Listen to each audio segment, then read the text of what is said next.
Namaste. Welcome to Bhakti Yoga Conference 2026, Sacred Community, Walking the Path of Love Together. I'm Happy Jack, the founder of Happy Jack Yoga, and our host for today.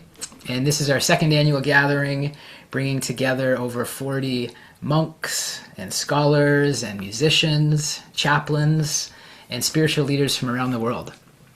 We open the conference live at Harvard Divinity School, and we'll have our closing gathering at Oxford Center for Hindu Studies. Really together we're exploring how devotion and spiritual community support us on the path of Bhakti Yoga. As of now, over 6,000 beautiful souls have registered for the conference, including Harvard students, practitioners of Bhakti, yoga teachers, spiritual seekers, really from around the world. And so if you'd like, please share a message in the chat. Let us know where you're calling in from.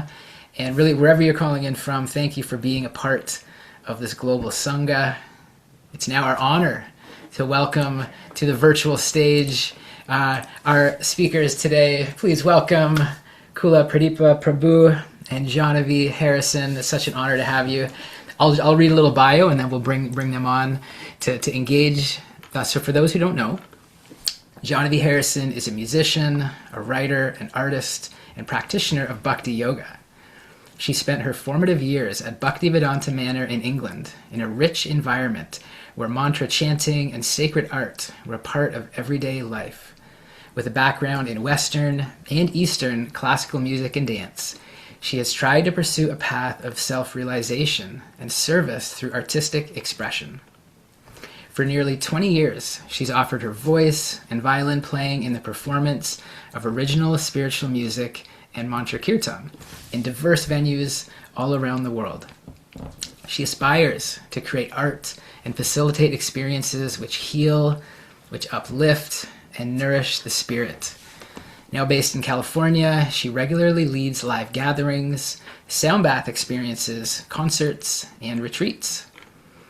Over the years, Jahnavi has collaborated regularly with artists such as Deva Premal and Mitten, Jai Uttal, Krishna Das, Snatam Kaur, Gauravani, and most recently with Willow Smith with the EP Rise in 2020.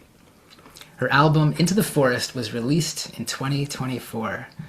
Such an honor to have you here with us, Jahnavi. Thank you so much. And I'll just read Kula's bio as well. Kenneth Lee Kulapradipa Prabhu is a Flourish and Faith Chaplain Associate at Stanford University. He received his chaplaincy training at University Hospital in Newark, New Jersey, with the Institute for Clinical Pastoral Training, in conjunction with the Spiritual Care Association. More recently, he's worked as hospice care chaplain for the Visiting Nursing Association. Kula was introduced to Eastern wisdom texts at a young age, leading to a period of monastic training and later studies in psychology and religion from Rutgers University, which is actually our connection through Professor Edwin Bryant. He studied at St. Stephen's College, New Delhi for a year, before graduating from Rutgers in 2004. Raised in a family of mixed religious heritage, he brings an enthusiasm for diverse faith traditions to his pastoral work as a chaplain. Until his move to Stanford, he had played a very active role as a chaplain, purohit, and pujari at the Bhakti Center in New York City, a spiritual and cultural center in Manhattan's Lower East Side. With a background in Hindu ritual and temple worship, Pancharatra, he regularly performs traditional ceremonies, samskar, marking the junctures of life for his religious community. Outside of his vocation of pastoral care, Kula loves spending time in nature, getting lost in bookstores, and pursuing the perfect pizza. Amazing. Well, we are so honored to have you here with us. And now, of course, there's the unmute button. Someone, please, if you are ready to welcome these beautiful souls to the virtual stage, throw your arms in the air and loudly chant, Haribol! Thank you. We're so honored to have you here with us. Thank you for taking the time. It's earlier on the West Coast, and there's so much that we would love to ask. There's so much that we could engage in. Some know you very well, and others have not met you before. But so just before we dive into this really important topic that you suggested, could we hear from each of you, what brought you to your spiritual path? How did you end up in this bhakti yoga? Ladies first. Thank you. Thank you so much. And it's an honor to be here with everyone this morning. I'm really enjoying looking at everyone's faces here. Some I know, some very, very dear to me, and many that I've never had the chance to meet before. So thank you all for joining. Um, I was born in a family. My parents were already practicing bhakti yoga for a long time before they, had a family and had myself and my siblings. My mother and father both found the bhakti path, through they encountered Kirtan, they encountered Bhagavad Gita, and many other, transformative things that drew them in, and they both ended up as basically, monks, or brahmachari and brahmacharini at predominantly Bhaktivedanta Manor, which is a beautiful spiritual place of pilgrimage and worship, and a community just north of London, England. So by the time they found each other and got married, and had us, that community had been developing for about let's say 20 years. And so it was quite a large bhakti community. There was about, let's say, 200 people there on a daily basis, both those who resided there and those who came every day to perform different kinds of service, in the community. And there was a school there as well, so I attended school there, and so it was a really immersive way to grow up, and that was my world till I started, going to a regular school at a later time. So that was my early beginnings. Yeah. Beautiful. Thank you. What a gift. I'm just thinking, like, for me, finding bhakti at nearly 40 years old, to have it your whole life. And I will just say, we're just getting a taste because we've got a very important topic today, so we won't go too deep into their stories. But there's a beautiful podcast, Jahnavi, you're on the On Purpose podcast with Jay Shetty, and really, we get to hear your story and see the love you have. So thank you. Let's jump to Kula. Kula, how did you end up in bhakti? I think it started in high school because my family has two kind of religious backgrounds. My father comes from a Buddhist Taoist tradition, Wow. and my great grandfather, opened a temple in our home town in Philippines, and my mother's side is Filipino Catholic, and so we would go back and I kind of explored our tradition. I think by the teens I was trying to see why we follow these traditions, and then I also started exploring different Eastern traditions, including Hinduism. And then it was also the 90s. So I was a kid who was kind of into, punk rock and things like that. So I went to go see some bands, and one of those bands was Shelter and 108. And I kind of really linked into the way that they were explaining these kind of very Eastern traditions. And so when I was a teenager, I moved into an ashram. I moved into the temple in Tuaco as a brahmachari. And then after, my family they had a little issue with it because they're like, what are you going to do with your life? But they just asked me to promise that I'd go back to college. So I went back after my time there, I went to a school that was there. The school was over. I went back to college at Rutgers. And that's where I met Edwin. And then I studied our tradition a little bit more deeply. Luckily, fortunately, I had that opportunity to study with him and see much more broader, kind of a broader and deeper immersion into Vaishnavism and all of the Sanatana Dharma traditions, all of the Hindu traditions. But yeah, that's where I initially got immersed in the tradition. I love that. Beautiful. Again, so many years of experience, and I as we hear stories, we realize it's a smaller world than you think. I mean, Shelter, we're going to have Raghunath as part of the conference in a couple of weeks, and Professor Edward Bryant. You know, everyone loves him here in the community, being able to hear from him. So maybe just one more question before we dive into the topic. The two of you together, how did that come to be? How did Bhakti bring you together on the path? I would say we were brought together. I mean, we were introduced by my brother-in-law and sister, who my brother-in-law was a child in the temple congregation where he lived in the ashram. So many years back, he was about 9 years old, and you were 18 or something, and made friends learning how to skateboard at the temple. So they knew each other from many years ago, and they just had a sense that we might get along. But it was really the Bhakti Center in New York. So he was serving there, and I had just come to live there and serve there as well. And I think that allowed us to get to know each other, but also really have a community around us and a sense of shared focus and values. So it was a very beautiful time. It was, I mean, I was only there for 2 years, but somehow that was the time that nurtured our. One thing that, so when I lived in the temple and I met, this is Namras, is her brother-in-law. Yeah, right. So that his whole family, Mahesh Pandit and Krishan, like I knew the whole family, and he eventually, when he grew up, he married Jahnavi's sister. So then when she was coming back, Tulsi. So when she was coming back to America, they saw me and they thought, oh, maybe we should introduce them. So that's why, also because he had married Jahnavi's sister. So for me, I thought it was a bit, I was like, oh, they really care about her. And I was like, I'm honored that you would consider me that. But that's awesome. So beautiful. And for those who don't know, Namras podcast, it's such a great show. And so there's so much we'd love to hear about you and your story.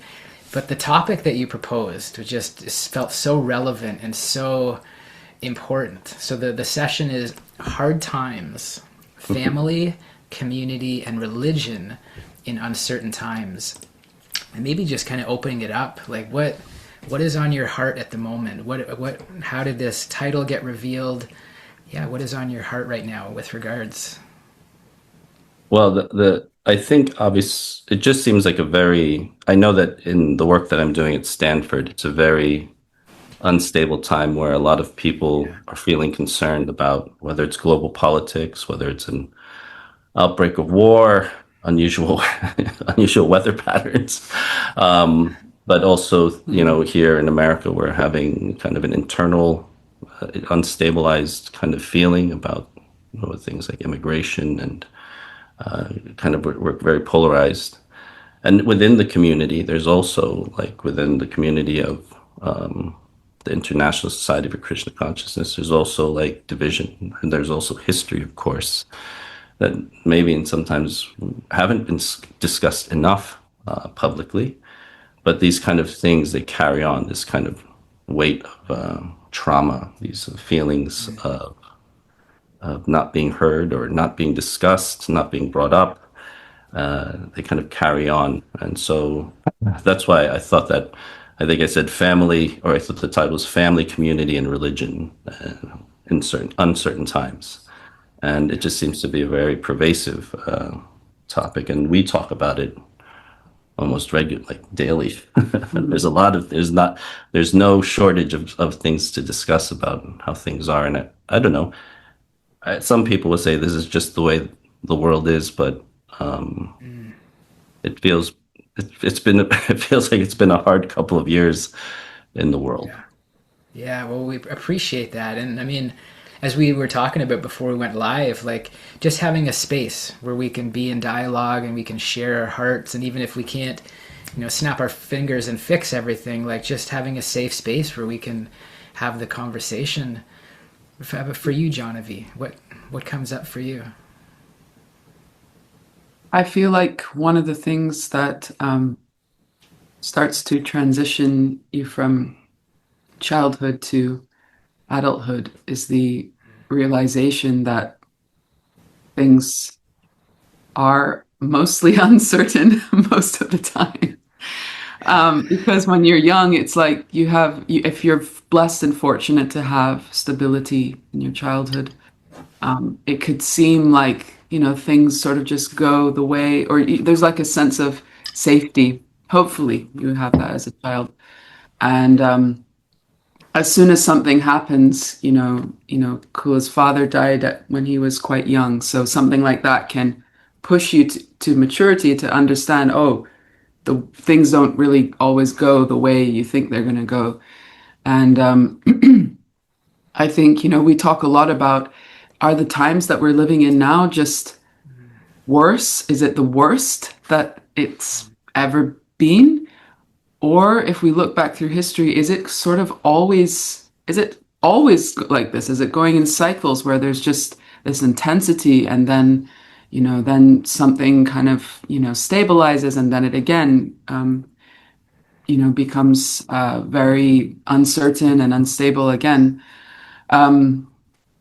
So I think, on a personal level, what I feel like is a life's journey is learning how to find anchoring and hope and grounding and stability in the practices of bhakti, in friendships, in community, that sort of fortify and bolster us as inevitably things are just, going on around. Not to say that we shouldn't have also action and service and a thoughtful response to what's happening in the world. Not that's just sort of like, well, I'm just going to get inside my spiritual bunker and let everything else go on.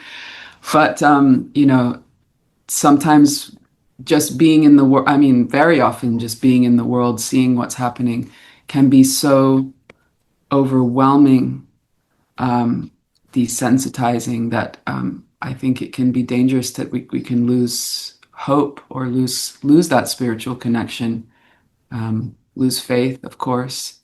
That's, so many saints and mystics have written about that journey of loss of faith because of different circumstances and then the journey to find it again. So maybe it's the most relevant topic for all time, for our life in this world. Yeah, I love that perspective. Do you have a sense, like with everything going on, do you have a sense, like what are the deeper spiritual struggles that people are facing today? Do you have a sense of, I mean, Kula, you work as a chaplain, right? You're talking to youth. People are revealing your hearts. I'll just put it out there. I was in India with Kula a couple months ago, and just being able to sit and honor prasadam with you and reveal my heart, and you're just a beautiful soul to hold space. But do you have a sense? Is there like what is on the hearts? What is on the souls of people these days?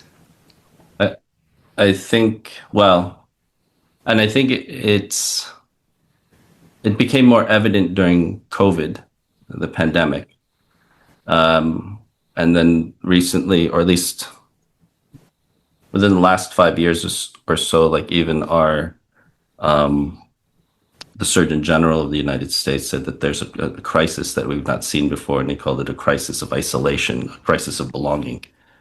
I think there's a lot of people who feel like that's as far as like essential spiritual issues. I think a lot of people feel disconnected either from community, it is community, or others.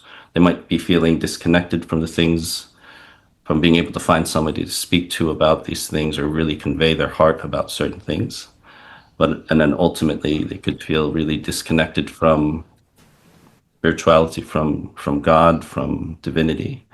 I think that's what I'm seeing in the university. That's what we discuss in our meetings, that there's a very big sense of disconnectedness. And we've seen it actually, like we've seen like participation in like spiritual or like wellness or like even like chaplaincy, grief groups, things like that. The number of students who joined the past couple of years, and we're trying to figure out what's happened. Are they not coming to us because they're not they're not grieving, or they're everybody is feeling something. But I think there's a sense of like I can't tell people these things, or I don't feel like I can share what's happening with what I'm concerned with, whether it's spirituality or difficulty in spirituality. That's something that I think is one of the big issues today. I got it. What do you think? Maybe we'll jump to Jahnavi. Like, when the world is in the state that it is, what truly matters, right? It's like what truly matters when life becomes fragile and uncertain. Yeah. I mean, I think I was just reading a friend's Instagram post this morning, and it was his birthday, and he lives in Dubai, and they said, we just managed to take a flight out of there. But he was speaking about this, and it was very touching to me. He was just saying, things become clarified in difficult times. That's one of the blessings of difficult times. Things become simplified a little bit because sometimes we can see more clearly the need, or what do I need? It becomes more evident. And I think we need each other. We need each other. This isolation challenge. I think so much is spoken about in the media landscape about why that's happening. There's so many different aspects to it, and it can't just be easily solved, with one solution. But I definitely think one big aspect that I see, especially for maybe younger people, is just the way that we use technology. And I mean, this is an amazing way to use technology, where screens are connecting us together in virtual sangha. But for many of us, the screen is a way that we kind of see and live the wider world through a device. And in one way, it's connecting, and in another way, it can be extremely isolating. So recently, we've had, I grew up in community. It was a very much an immersive experience of community, and community is hard. It's definitely not, it's not that there's for sure difficulties in everything.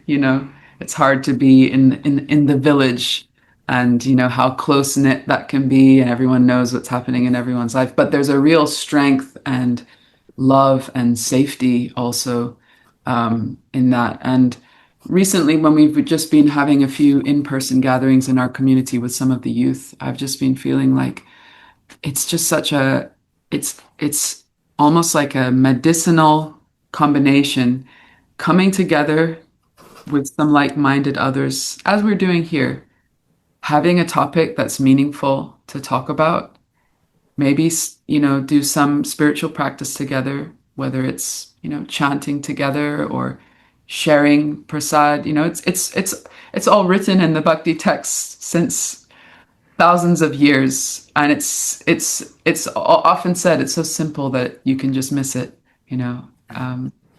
But I feel like that becomes so essential, especially in times and like this. And I mean, I'm speaking to myself because I don't reach out for that enough. Yeah. Yeah, I appreciate you share that. And I mean, just this idea, and Kula, you just mentioned as well a moment ago, about this idea of isolation. And you two, you found each other on this bhakti path. You get to walk the path of love together, which is very special. In these, crazy, uncertain times, how has bhakti, how has spiritual life, how has uncertain times even shaped your relationship as a couple? That's such an interesting question, because we met in 2018. Oh, yeah. And it was a bit of a slow to start connection, just because I'd really come there to live in an ashram. I wasn't looking for, to get married. I mean, no, I wasn't against it, but it was just sort of like two things happening at once. It was a little overwhelming. So I'd say we really got to know each other in 2019. And then by the time it sort of seemed like, oh, this is becoming something serious, 2020 came along. And it was already, a very unprecedented, at least in our lifetimes, situation in the world. So in many ways, I think our relationship was kind of forged through those experiences. And I think the fact that we can talk, I mean, he's an amazing, not only a listener, but, kind of I don't know, space holder sounds not, it's not the right way of saying it, but he's a great person to talk to. Yeah. He has, really wonderful reflections and thoughts himself to share. So I find that to be an extremely, um, I'm very grateful for that in our relationship, because even if you just have one person in your life that you can have that dialogue with, whether it doesn't have to be a spouse, it can be a friend, it can be a mentor, anyone that you find that connection with, I think it's life-saving. Literally, I think Yeah. it's life-saving. I mean, I experienced a lot of isolation in the COVID period, and I was moving around. You mentioned that album that I did with Willow Smith. That was made during that time as well, and I was quarantining for long periods in just random Airbnbs and just alone. And we were speaking on the phone, and I mean, it was extremely supportive, and that dialogue has just continued. So thank you. Oh, well, I was a hospital chaplain during that time, so I think she's Yeah. also a great listener. Like yeah, there's a lot of incredible things I was experiencing at the hospital, and heartbreaking, traumatic. I'm still working through it, but she almost every day, even though she was traveling all these places, she was there to hear what was happening and asking me how that was affecting me and things like that. She's a great listener also. You don't have to say that. She's a great speaker too. Definitely. We're so I blessed. was I was just gonna say, I think Yeah. it's about solidarity. And I was talking to a friend who's a fantastic musician and songwriter, and we were talking about why do we create, especially for someone, from the Bhakti path, we have Kirtan, we have the music of Kirtan, and in one sense, although in aspects of melody and rhythm, you can be original and creative. You're not really writing the lyrics. The mantras are already there, the divine names. Mm. We were talking about why would we write songs? Why write a song? And he was like, I think it's about solidarity. And that word really stayed with me, that when we listen to a song and someone's expressing something that we can resonate and feel, you feel I'm not alone. I'm hearing this beautiful music that aligns and, resonates with something that I'm experiencing. So I think this just to not it's not just about not being alone. It's like that solidarity. It's like a fortifying experience that helps us forge ahead with the life that we lead. There's so much that we're living as a embodied being that ultimately we kind of have to face. We're together, but we're solo as well, because there's many things that only we can choose and have the will to act in our life. But to feel supported and held by others, it's transformative. I love that. Maybe just because you brought up music for a moment, Mm. there's a lot of yogis here, believe it or not, who've never experienced kirtan. You've been hearing the word these past couple of weeks in the conference. What is it about chanting together that creates such deep connection? Mm. I think it is again, it's so simple, but it's almost like it's like I keep thinking to use the word mystical, but that seems like kind of it doesn't fit. It's a profound experience of encountering um, a very pure sound vibration. So I don't know if people listening have had the experience. Sometimes you'll go to a place like one time I went to Zurich and I went into the mountains and Switzerland, and I was like, like you're breathing in the air, and I'm like, wow, this air is so clean. It's like, and then you realize, oh wow, I guess I haven't experienced this before.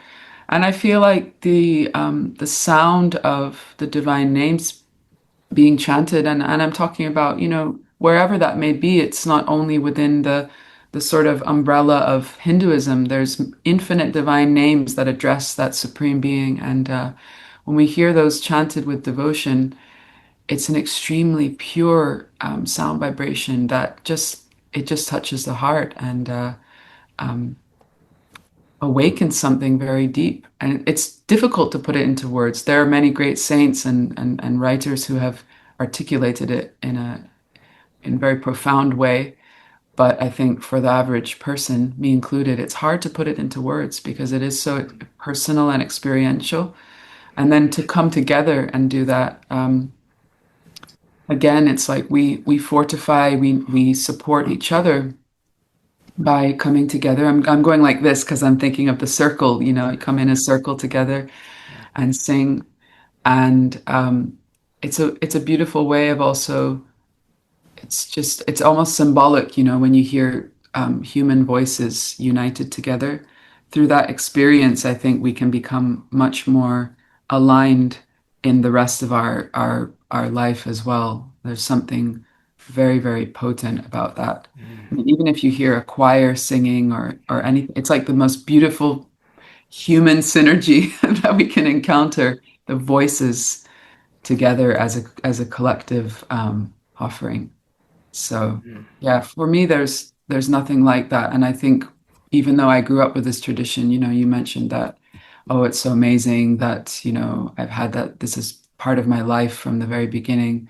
I think it is, but something will only touch your heart and have value if you know how to value it. So you could have it from the very beginning of your life, but if it's just sort of commonplace and you don't value it, then maybe it's better you encounter it later. So I would say that for me, when I was going through this time of like, is this, am I really going to accept this path and this tradition as sort of the direction of my life or what's most important to me? I think Kirtan has been the practice that has, kind of locked in where I can say, this is a true experience. I know that there's something real and powerful here because I'm having an experience. Wow. With this practice. It's Wow. like an endorsement for anybody who hasn't done it before. And thank you for sharing that, though, because actually, just the idea of that maybe we find bhakti at the right time. I mean, because I think earlier in life I wouldn't have been ready. I would have exactly. So it would have been completely irrelevant. So that's so helpful to hear, and just the way you share about kirtan, it's what the world needs right now. So it's such a gift that you and others are sharing it. Kulaprabhu, you have a unique experience of, again, working as a chaplain at Stanford. And, so your bio mentioned about these ritual traditions at significant moments in life. Why do these spiritual rituals become meaningful during times of transition or crisis or grief? Can you just talk a little bit about that? Yeah. Well, and samskaras, those are like the sacraments that many people following different traditions, like Sanatana Dharma traditions, they make these, there's an imprint. But it's like the idea of marriage, for example, like the marriage, when a lot of times people say when you get married, it's not necessarily about the couple, because the couple make the bond themselves. It's actually about creating this kind of bond with the community. That's why there's the marriage ceremony. That's why both families are there. That's why actually when you do like the Vivaha Samskara, there's so many instances where like the mother, the father have to come to do part of the ceremony on both sides. So those impressions are made for all of these samskaras. Those rituals, they're made to kind of acknowledge. It's not just for, say parents or a couple or a family to acknowledge them. It's about for the whole community to see these things, to mark that, say, this child has reached an age where they can learn something. They're learning, they're graduating from something. We do that secularly in America, whether it's like birthdays or graduation ceremonies, and we wear these funny hats, or why we have candles, but it's kind of separated from this. We see it as a party, but a ceremony is meant to like deeply take in this thing that this, for example, this child is no longer just a child. Their hair, like I know when we see like Tulsi, her sister's children, they do the hair cutting ceremony.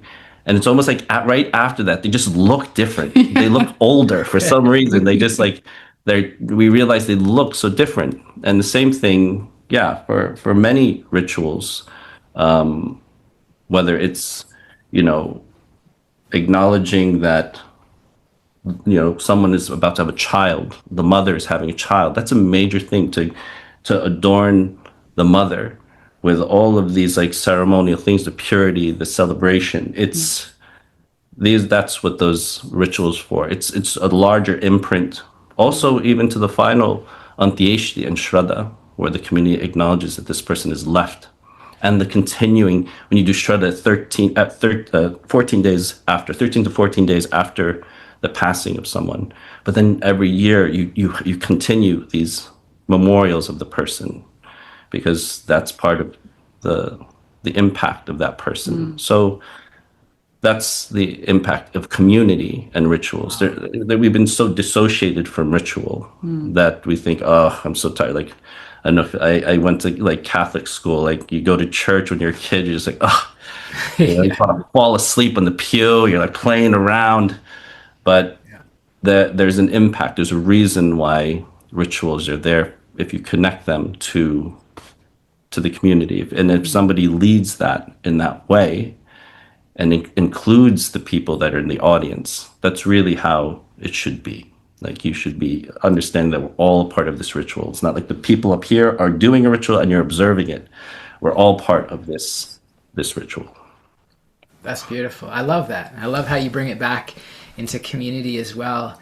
Now I'm curious, because some, we might observe you and be like, Jahnavi is this Grammy-nominated musician, which is amazing, and Kula, this incredible career at Stanford University. What have you learned during difficult seasons? Because you've also vulnerably shared that there's been, challenging times. What have you learned about supporting each other, during those difficult seasons? Yeah. Well, I think there are like, just sometimes when I speak about like spiritual care for even our community, there's like these 3 levels of care. The one is like the personal, the other care is interpersonal, and then third one is like community care. And then fourth one is ultimately like your relationship with God, but that's the higher picture. But in a lot of the issues that we may talk about with each other, sometimes they're the community issues, sometimes it's the global issues, and oftentimes if it's just us, these interpersonal things that are inevitable, like we realized after we got married, we really love each other. We were like, wow, this is a perfect person for me. But when you live together, you realize there's so many differences. She's actually quite different from me, and and I'm quite different from her. So as far as there's one, acknowledging like these different levels of conflict. Like, for example, like a community conflict, you can have a different opinion about that, but that's a community conflict. You should make sure that that's understood in that way. But if it's a difference between me and her, we have to really sit down and talk about like, okay, this is one of those like long-term permanent things. We better figure out a way that we can figure this out. And people change over time. We don't just like I'm just going to accept you like this. And it's not just like that. It's about, when people love each other, they realize like, I don't want to just make you feel like this isn't something that we can't work together to make better. So like I'm saying, there's so many different types of conflict. There's types of difficulty, types of uncertainty. It's good to kind of map that out and say like, okay, this is something you and I have to talk about. This is something we need to speak about with others. This is something that me and, maybe me and God, I have to speak about, me and Krishna have to speak about. Sometimes me and Krishna and Jahnavi, we go visit the temple. Maybe we all need to talk together and have a meeting.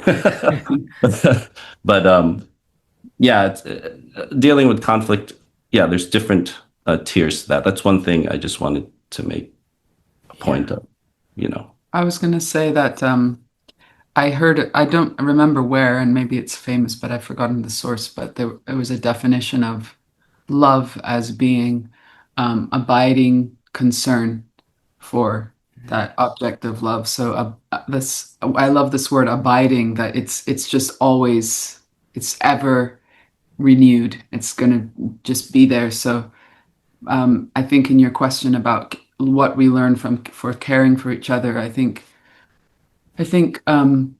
love is in the details, and in your concern for another person, community, or whatever is coming under your care.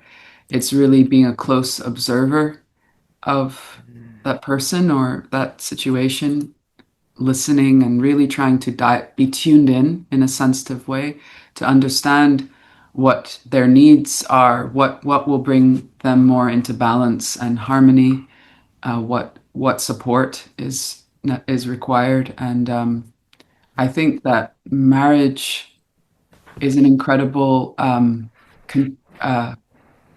vehicle or container for learning about that, because in a very essential way, with one other person, you're learning how to support and care for somebody.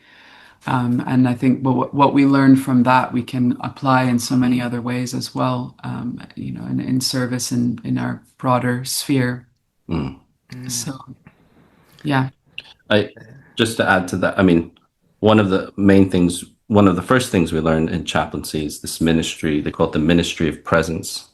And I think, again, presence is a term that's coming up quite a bit, but I don't think I would ever change, whether it's a trend or not, that presence is always a very powerful thing. Even if you think like, oh, I'm not saying anything, I'm doing anything. I learned that in chaplaincy. Like, even if you're in a room, you can't say anything. You can't, because there's some tragedies. Like, what are you going to say? And sometimes people say pray, but I've been in rooms where somebody prays and it's like, what do I need that for? They get angry. But presence, being present, that core idea of being present is a very powerful thing. So like, if you are having conflict, make sure that you are there. You're there for it. It could be hard, but you have to be present. You can't be looking around, looking at your phone.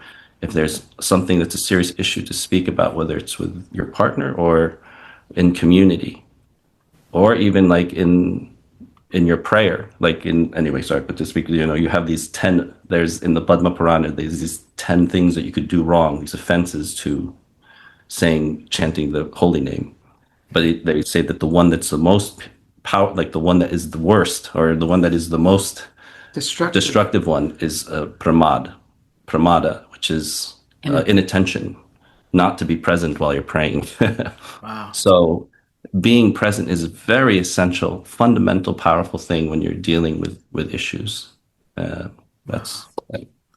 was powerful. That was so good. I mean, I'm just hearing it in the relationship, communication, awareness, presence. So for our beautiful friends around the world here, if someone's watching today and they're like in this moment navigating a difficult chapter in their life, what is like one practice that can help bring steadiness and hope? You mentioned like the qualities, presence. Is there a practice that can help? I think it's a very personal thing in terms of a specific practice that appeals to the individual, because some people will feel drawn to one practice or another. But I think anything that brings us in touch with sacred space, to hold a sacred space within our day, within our life. So for some people, that may be to come to a place of worship and have 15 minutes to be there, be in that atmosphere and make a prayer, For someone, it may be that, every day when I drive to work, I play, instead of just listening to the radio or whatever's on, I intentionally put music that is uplifting or a spiritual discourse that nourishes me and gives me some fuel, some inspiration for the day. Or it could be a practice of coming together with others and, as we've been speaking about, sharing your heart, sharing food, in a loving way. I was even hearing someone speak the other day that their spiritual practice is that when they sit down for a meal, which we do this every day, they do it prayerfully and honor that sacred blessing every time they come to eat, which is great because it's just woven throughout every single day. So I think creating, like, I'm always thinking of prison bars and you're like pulling them apart. But let me know. Just create that space for sacred connection wherever you can in your day. And that I think when you do that every day, that becomes a practice. And there are traditional practices, and then for some people, they'll find a practice that works for their life and their pace and schedule. I love that. I love that. I just like intentionality. I'm hearing maybe just to hear from each of you. What practices? What is it that keeps your own heart nourished and inspired on this path? I know there's many bhakti practices, but maybe just whatever comes to your heart that you would share. Right, right. I mean, one is that luckily, there are many different practices. So some people they connect maybe to their daily prayer or japa. Some people connect to Kirtan. They like to, whether it's daily or weekly, they go to Kirtan. Some people it's reading, like spiritual texts. I think one thing is, like you said, keeping in mind that there are different ways to engage, to ground yourself in this spiritual identity. What is it for you? Right. So I just want, but for me, if anything, it's more the worship part. There's like certain rituals of like puja and things like that, and I try to do some daily worship on some level, even if it's just offering some. If I know time is difficult, if I can offer incense and flower, if I could do full worship, it's best.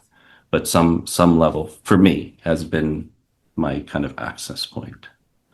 That's beautiful.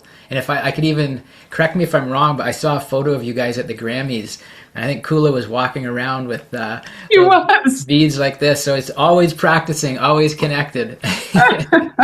Yes, he was. It's beautiful. I know someone commented, "Oh, I like his beads, his mala." Yeah, How I about for think you? for me, I think, yeah, there's many practices, traditional practices, like the worship archana that Kula mentioned. That's very inspiring. But I think for me, yeah, I guess as someone for whom music and sound is very important, I do connect a lot with the chanting, both japa. Um, Japa is a struggle, to be honest, because I think we're being conditioned by the world around us to be inattentive, to be fragmented in our ability to be present. Um, but I do find it to be an incredible practice. It's so portable. You can have your mala. You don't even have to have the mala. You can also just keep that flow going internally.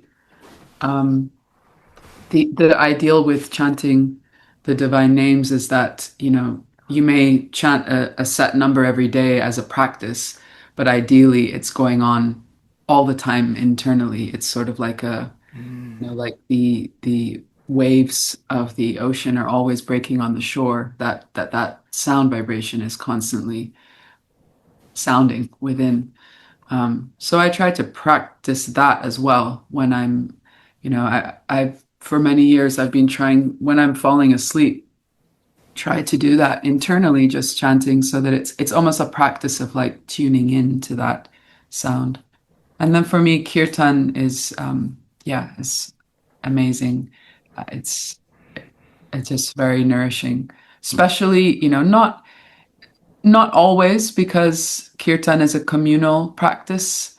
And so in community, whether we are with many different human beings, beautiful souls, and sometimes there's differences of opinion of the way things should be conducted. And, there's some contexts for kirtan where there's different elements that I find can be detracting, whether it's sometimes if there's a big gathering, many people might have their phones out and be filming stuff, or there's lots of people talking at the edges. There's different things like that that can be like, oh, it would be nice to turn the dial down on that. But as a practice, in an essential way, kirtan, I think, is an amazing one for me. That's beautiful. We just have to ask. Actually, the first person I see on my screen, their name is Sankirtan Das, and and also just because you bring up kirtan, would you just for a few moments would you share a little bit of Maha Mantra? Some maybe hearing it for the first time. Yes, for sure. Hare Krishna, Hare Krishna, Krishna Krishna, Hare Hare, Hare Rama, Hare Rama, Rama Rama, Hare Hare, Hare Krishna, Hare Krishna, Krishna Krishna, Hare Hare, Hare Rama, Hare Rama, Rama Rama, Hare Hare. Let's sing once again, all together. Hare Krishna, Hare Krishna, Krishna Krishna, Hare Hare, Hare Rama, Hare Rama, Rama Rama, Hare Hare. Wow. Oh my goodness. We see the emojis going crazy. So beautiful. It just speaks to the soul. Thank you so much for that mini experience. Maybe just one more question here. What gives you hope? We talk about the hard times, the uncertain times, all of this. What gives you hope when you look at the future of spiritual community, of bhakti? Yeah. I think there's many things that give me hope. I think I'm a lover of beauty, and beauty gives me hope. I see beauty in nature. Yesterday we went to amazing Monterey Bay Aquarium, and we were looking at these jellyfish and incredible fish, and I was just mind blown at the beauty and variegatedness of everything that's in this world that we don't see, we don't really pay much attention a lot of the time because it's just not interacting with our day-to-day life. So beauty, and then the source of all beauty is divine. In my tradition, we say Krishna is the embodiment of all beauty. So I think being in connection with with Krishna through sound, through sangha, coming together with others. That that gives me hope. And on a more kind of on a more simple level, I think just interacting with other human beings and experiencing the kindness, the graciousness, the love that so many people carry in their heart. I think there could be nothing more hope-giving because it almost seems like if we watch the news or just hear the bad news, you could just think that this world is a terrible place. But I think there's actually the majority of people are actually really, if they're not, necessarily profoundly spiritual or anything like that, I think there's a real goodness in most people's hearts, and all of us can be awakened to, resonate at deeper levels, and it's just it's beautiful just to see kindness and grace manifest in this world through others. I love that. Prabhu? Well, I think maybe it's maybe ironic to think about the future, but I actually find I get pacified by looking at the past and seeing like cycles of difficulties that people have gone through in history. Yeah. And I like say like Bhaktivedanta Swami, he was a young man during the partition of India, and a lot of things changed about how he saw the world at that time. But it's a really difficult time to be in India. Or even if you go back into 16th century with Chaitanya Mahaprabhu, there's a very difficult time of like destabilization, but that Sankirtan movement still moves through kind of with this energy, they presented a hope. And I think so. The second part of that is I see that continue today. And I feel sometimes when you see like all these difficulties, you think this is the worst time, or like there's no way out of this. But if you look in the past, you say like, well, that was a really unimaginable circumstance, whether it was in pandemics of the past or social unrest and so many people like dying, war. I really am pacified, not because there was so much suffering, but to see that things that had emerged from then. And I think that things will emerge from this difficult time also. As long as we come together, we speak about these things, we work together, we come together. So these things, they'll emerge, these like new ways of seeing old things and look at new problems with, refreshing spirit together. I mean, I really mean that. I know it's hard for me, sometimes to stay connected, but it's essential. There's no way around it. We will all have to be together in some ways for us to move forward into the future. Yeah. And now the dialogue has been opened. The conversation is open. I'm sure there's many reflections and many questions that we can think about. We won't have time for them today, but just parting words, as we kind of step from here, some initiated devotees, some just finding bhakti for the first time. What parting words would you leave us as we continue on this spiritual journey? Gosh, parting words. I think that the word you were using, hope. I don't know. I don't have anything profound to share at this moment. I'm finding that word hope is kind of shining in my mind like a light bulb. I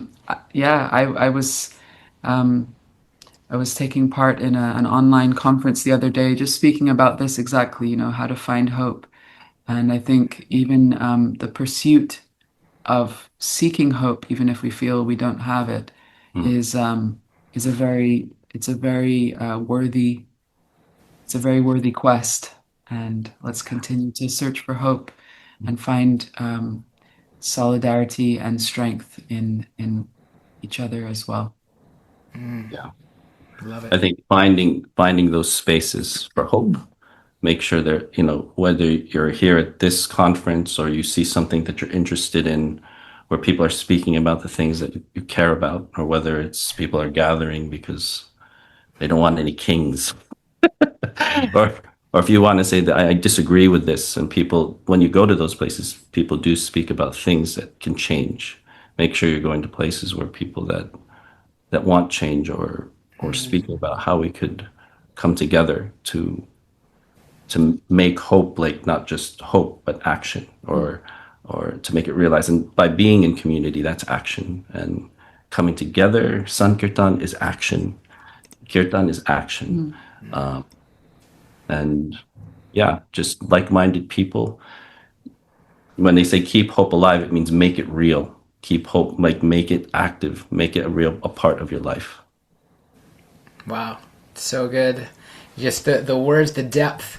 It speaks to my soul, and we're just so grateful for your time today. It's truly such an honor and privilege to have you, Jahnavi and Kula, here at the Bhakti Yoga Conference. We're sending our gratitude to you out west in California, and to all the beautiful souls who are here with us from around the world. We're going to continue the upcoming days, more incredible speakers. Check out replays. I'm sure there were so many beautiful shares and comments and questions. We couldn't get to it all, but really wishing you all an amazing rest of the day. And we will see you again very soon. Hare Krishna. Hare Krishna. Hare Krishna. Thank you so much. Krishna. Hare Krishna. Thank you. Thank you. Thank you. Hare Krishna.